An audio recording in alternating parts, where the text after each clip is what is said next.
Hey everyone, welcome back to my channel. Today let's analyze the biography of the famous writer Petrarch.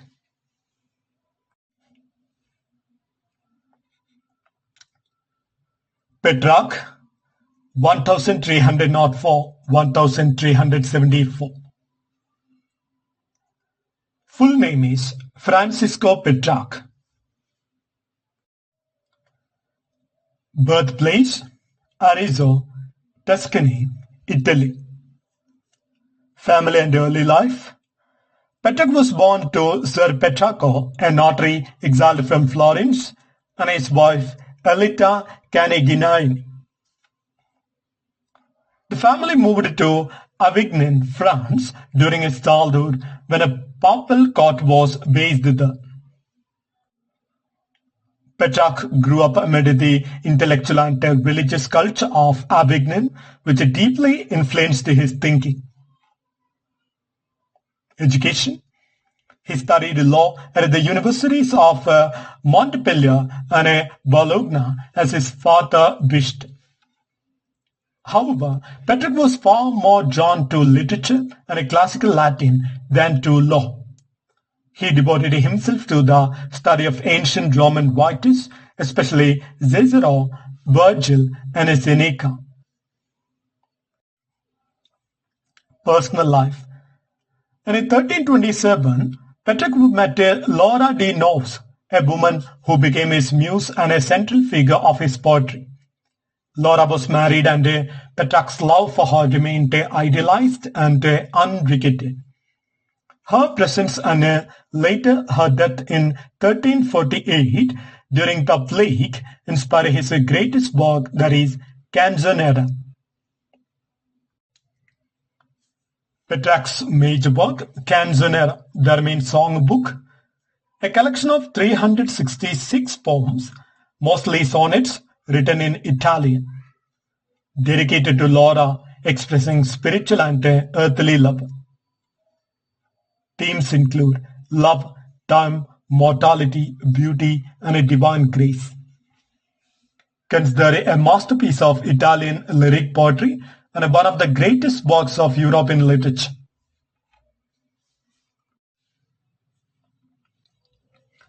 The next work is Africa, an epic poem in Latin celebrating the hero Scipio Africanus, the Roman general who defeated Hannibal. The next work, that is Secretum Meum, that means My Sacred Book, is a philosophical dialogue between Petrarch and Saint Augustine, examining the conflict between worldly desires and spiritual salvation. The next work, that is De Vita Solitaria, that means The Life of Solitude, explores the virtue of solitude as a way to achieve peace and a moral purity. The next work, that is De Remedis Utriusque, Fortune, that means remedies for fortune, fair and foul. A moral treatise offering advice on how to handle both success and misfortune. The next work, that is Letters, his Epistolae Familiares, that means letters to friends and relatives, and Epistolae Senales, that means letters of old age, reveal his humanist thinking and wide correspondence with scholars across Europe. Petrarch's philosophy and themes. Considered the father of humanism, Petrarch revived an interest in classical antiquity. His focus on individual emotion, introspection, and human dignity marked the transition from the Middle Ages to the Renaissance. He believed in reconciling classical wisdom with a Christian faith. Language and style. Wrote both in Latin, there is a scholarly language of his time, and Italian, there is a vernacular language. His Italian sonnets set the standard for later poets like Dante, Boccaccio, and Shakespeare. The Petrarchan sonnet form, that is an octave and a sestet, influenced English poetry deeply.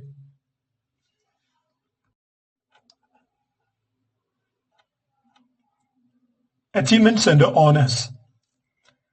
In 1341, Petrarch was crowned a poet laureate in Rome, the first person to receive this title since antiquity. Widely regarded as Europe's first modern scholar and the first great figure of the Renaissance. His rediscovery of Cicero's letters is often considered the spark that ignited the Italian Renaissance. Petrarch's political and social engagement. Lived during a time of papal corruption and a political instability, advocated a return to moral and civic virtue inspired by classical ideals, maintained correspondence with the popes, rulers, and scholars, promoting the revival of classical learning.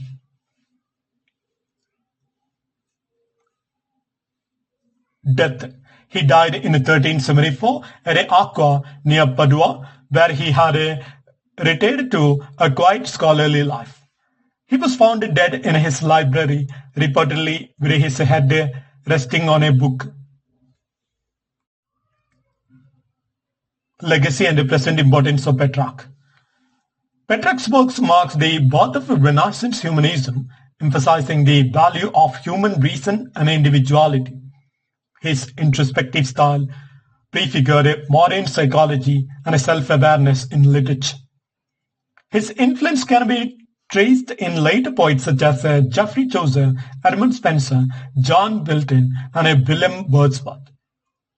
The term Petrarchan lover and Petrarchan sonnet remain key literary concepts even today. Petrarch was also an early mountaineer.